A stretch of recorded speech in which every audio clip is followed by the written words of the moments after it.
Hang on, that's it. You're all, hang on. Hey. You okay? You sorted. Oh, I love your hair. Oh, thank you, love. It Thank looks you. lovely. Yes, it's what to do with it at the moment because it's grown obviously like mad, but Yeah. This fruit yes. bomb. Yeah. I feel you. I know what you mean. How are you? I'm fine. How are you? Good. I'm very good. What are you up to keep busy in lockdown? What does your general day look like? It's pretty boring actually. I go out once a week to do shopping. And that's on a Thursday because that's I don't bother putting makeup on, and obviously for this, but I think, well, for my tap dancing, I put the makeup on, so that's the day I go out and do the shopping, so I get it all done in one day. But yeah, I've been actually really Netflix. I've been absolutely binge watching loads of stuff on Netflix, and What have you been watching? I watched Bridgerton, which Is was it good? amazing. Oh, it's amazing. I really Absolutely. feel like I need to watch it. Oh, you do. Absolutely amazing. Fantastic. I mean, I love a good crime drama as well, crime series. So I've been watching sort of stuff like that. So I was wondering if you Yeah. could chat to me for the podcast about your career, because you have one of the longest running careers of anybody in Baby Dog Films. So like cast, crew, the team, whatever, you are probably the most expansive and successful career. So how have you carried on?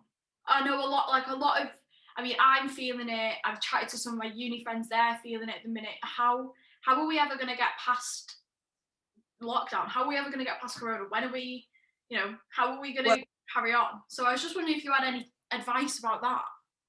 Well, I think what happens is, and has been shown, I think with this, people get inventive, and I mean, you see so much coming out on Zoom. I mean, I've seen some fabulous stuff.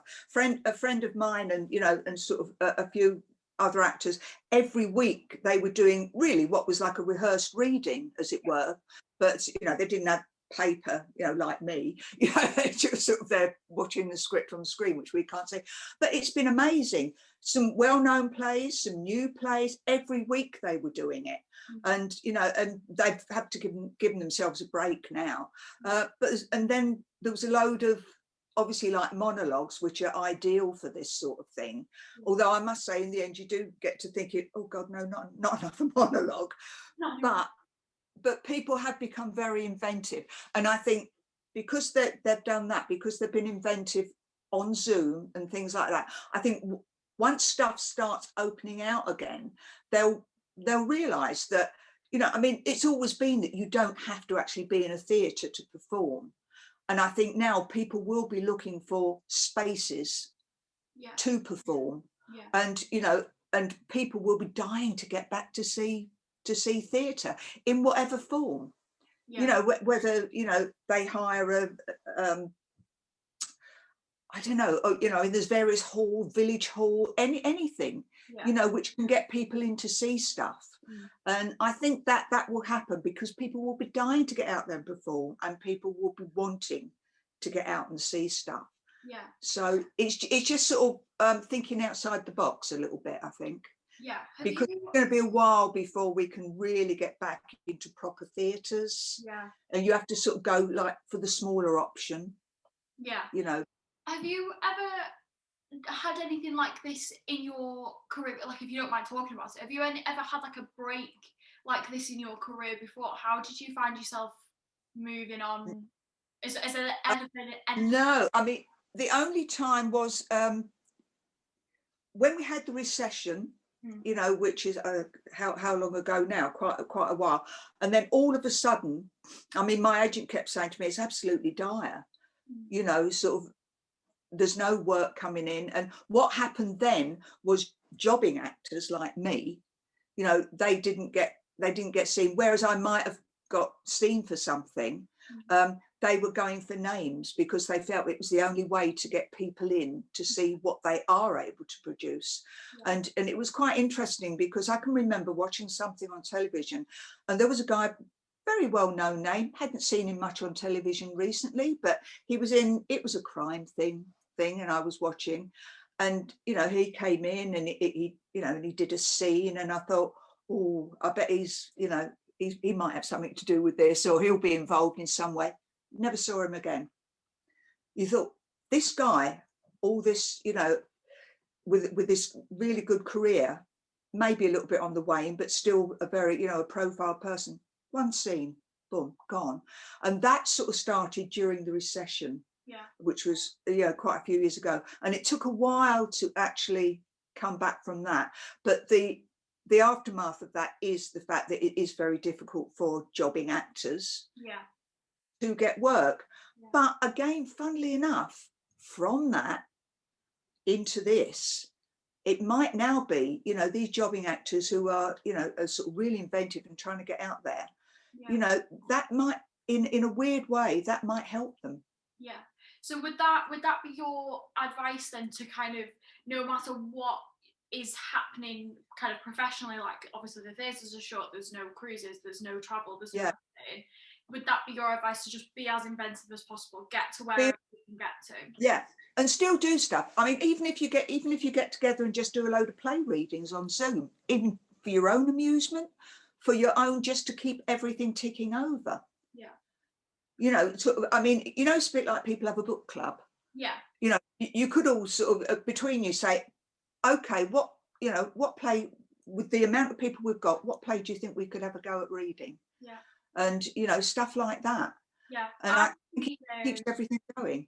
Yeah, definitely. I've seen a couple of people do that, and then once it's kind of up and running, and they might have read it a few times, I've seen it where they've actually like put the Zoom link on like Facebook or whatever, and they've had 200-300 people. Can you have 300 people on a Zoom? Probably wasn't that many people, but they've had people join. Yeah, maybe not 300. But they've had people join, and they've kind of performed over Zoom.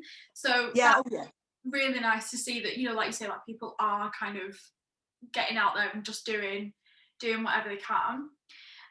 So we got out and did what we possibly could within restrictions of lockdown just before Christmas, and you're in both of our latest projects, Moonfish and Wings.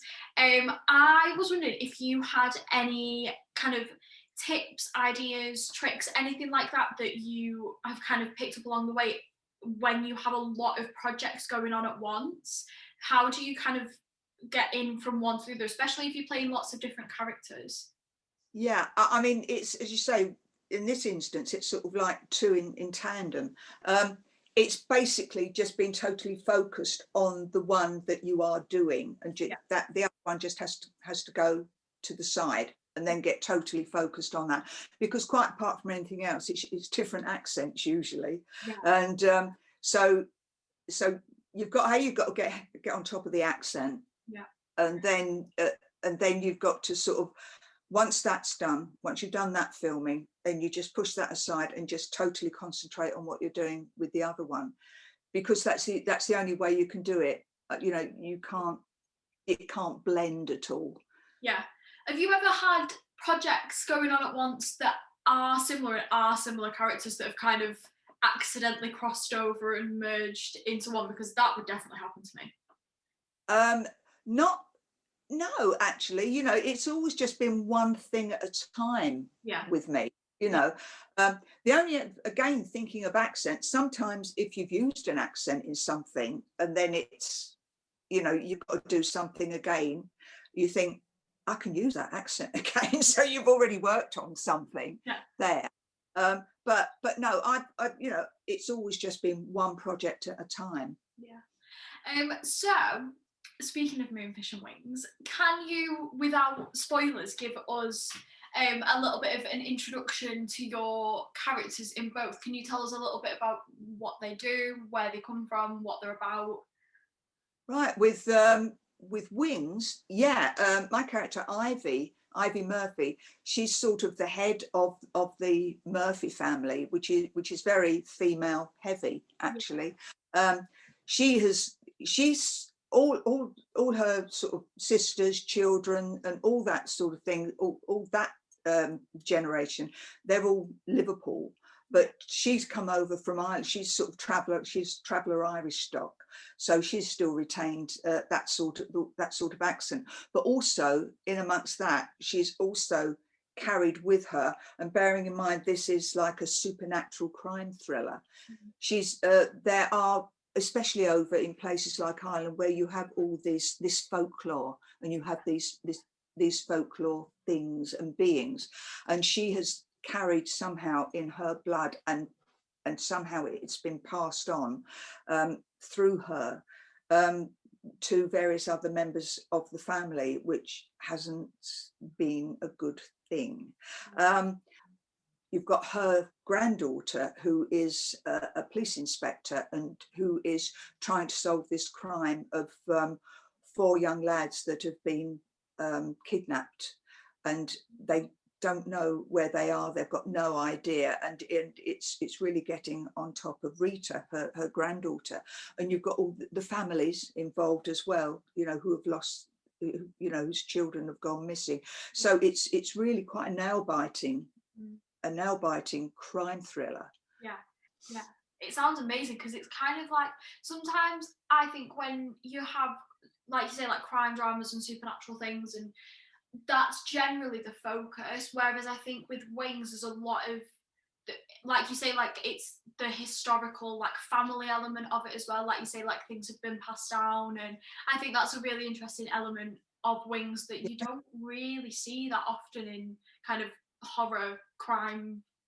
Exactly. I haven't seen any of the footage of anything that we got filmed just before Christmas yet, but I am led to believe that it looks amazing, and some of the special effects is coming along quite nicely, so it's very exciting. I'm dying to see it. I haven't seen any either, so I'm really looking forward to seeing some of it. Yeah, because with Moonfish, that is more, it's more sci-fi, but it's an ecological sci-fi.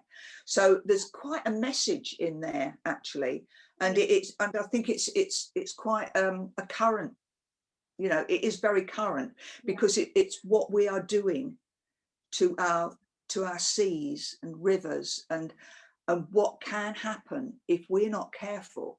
You know, but again, with all this, you have that message, but you also have the sci-fi element coming into it as well.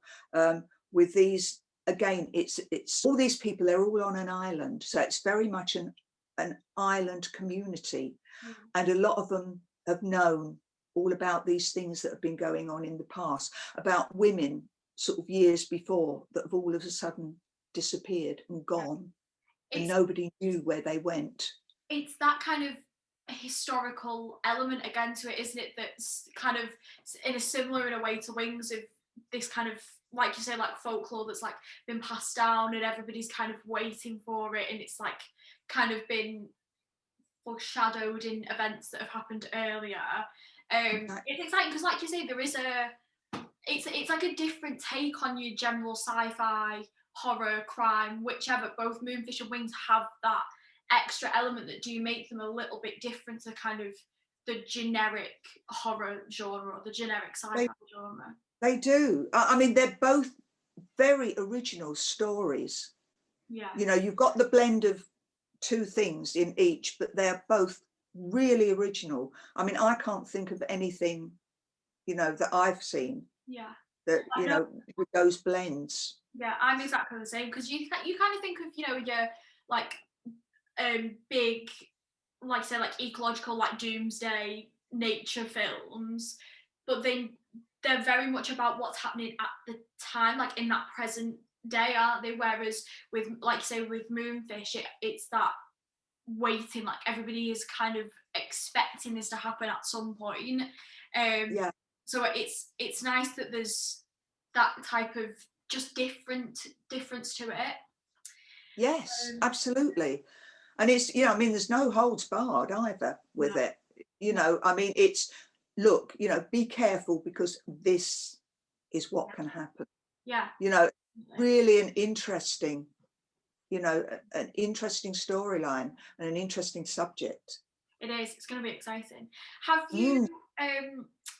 you got anything special for us that you could tell us about your character in Moonfish? Is there anything that you could share about your character in Moonfish? She again, she's sort of old school, as it were. She knows all about what has happened before. You know, she's lived on the island. Her daughter has tried to, and who also has a daughter. So my character's granddaughter, she's been. They've managed to sort of keep that side of what's going to happen from her. Yeah. And my character feels it's wrong that she hasn't known all the history, whereas her mum, played by your mum, is you know, they haven't wanted to know about it. You know, they've just tried to deny it. Yeah. You know, but so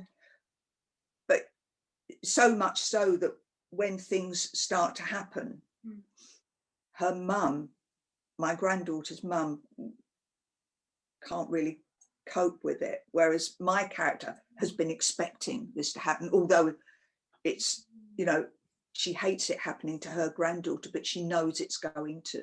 Yeah. And the granddaughter is one of the three main younger characters. Ooh, very exciting. So just before I let you go, in mentioning daughters, granddaughters, mums, in our very first Baby Dog Films project, you played my nan, my gran, which is so lovely. I know. We are kind of, hopefully, fingers crossed, going to be able to release Blackpool Sands very soon, hopefully, post COVID. That will be amazing. And, you know, everything, fingers crossed. But I just wanted to chat to you super quick about the play. It's so exciting that we did the play of Blackpool Sands when I was I just finished my first year of uni, and now I graduated nearly a year ago now. That is terrifying. My last day of uni was a random day last March. They were like, "You're all going home, see you later, bye." But that's so weird. It's kind of like 4 years on, we've come on this crazy big journey, and here we are, almost. And it's been amazing because, you know, I mean, we played sort of grandmother and granddaughter. Your mum was my daughter in that, so you know, it was again the whole family. And you know, we have become, obviously over all this time, we have become like a family, which is absolutely amazing. We are. You know, I spoke with I think it was on John Drogan's podcast. We talked about the kind of team effort from Baby Dog Films. Like, you know, there is, if somebody is acting and, you know, has 20 minutes to spare before their train home, there's no like, oh, it's fine, I'll just sit here. It's like, oh, do you need some help with that, or do you want me to just do that, or I can just hold that for you? Like, it's a very much a team effort. But I think, especially because we've been here since the first play, before Baby Dog was a company, before it was even a concept, it's nice that us, me, you and my mum are still that little family. Oh no, it's lovely. It really is. You know, it just feels like family, which is really great. You know, and like with all the cast and everything. I mean, obviously we had, you know, all six of us in the play all went into the film, which was lovely. So we were already like a nice tight-knit little family. But all the other people that joined it as well, they were also passionate about it, which was wonderful. They were as passionate as we were about it, about the whole story. And you know, to have that, and everybody, as you say, you know, they just go out of their way to help, and you know, and just be involved and be enthusiastic about it. Thinking of which, and obviously with once a year on Blackpool Sands, and you know, the 1980s scenes. Have you watched It's a Sin? Yes. Do you know what? I was actually just about to ask you what, because do you know what? I was saying this to Mum the other day. We were talking about the 1980s scenes from Blackpool Sands, and I can't believe, like, we are literally living in a very similar situation. And I was saying to Mum, could you imagine no one taking it on? Like, because that's what happened. Nobody, you know, like governments and stuff like that, nobody kind of acknowledged it for a long time. It's like, could you imagine nobody acknowledging COVID? Like, I know. It's just crazy. And I think the accuracy with which Carlton has written the characters and their storylines is a real testament to that time, and especially his friendship and his experiences. I was really, I mean, I loved It's a Sin. I thought that was amazing. And you know, but you know, there's, as you say, there's certain bits that you think, oh my God, the shades of Blackpool, you know, those sort of 1980s scenes in that, and it was just so real, so authentic. I think well, because Carlton had lived through it as well, hadn't he? So there's he's written a really nice blog post for us as kind of a bit of a one-off special edition blog post about his life in the 1980s, which is really worth, if you haven't seen, it's really worth a read. He talks about he lived a very similar life to the main characters of It's a Sin, you know, similar friendship groups, and a lot of his friendship groups, sadly, you know, did pass away. I think it's a brave thing that he's done to finally show that with such realness. Like, some of those 1980 scenes are, you know, there's no, like you say, there's no shying away from the truth. Like, this is what it was like. And I think being able to show Tommy and Eddie in the 80s as they were in the 50s when they were younger, it's nice to see that commitment to each other, I think. Yes, definitely. No, it was lovely. You know, I loved Blackpool Sands, you know, I mean, the kind of journey that we've been on from that first rehearsal studio in Manchester. Here we are. Wow. I remember that very well. It was 2 days before my birthday when I went to audition. And not only that, you know, and then to get offered the part on the spot was amazing. So that was a real early birthday present, you know. So I was walking on air going back to my digs, I must say. I'll see you so soon. Thank you so much for joining me on our little podcast today. Oh, you're very welcome, my darling. It's been lovely to speak to you. It has been so lovely. I hope you're okay. Hopefully we'll be able to see each other soon. Oh, that'll be good. Lovely. I will look forward to that. Yes. Right, I'll see you very soon. Bye, Linda. Bye, darling. Bye-bye. Bye. Love you. Bye, darling. Bye.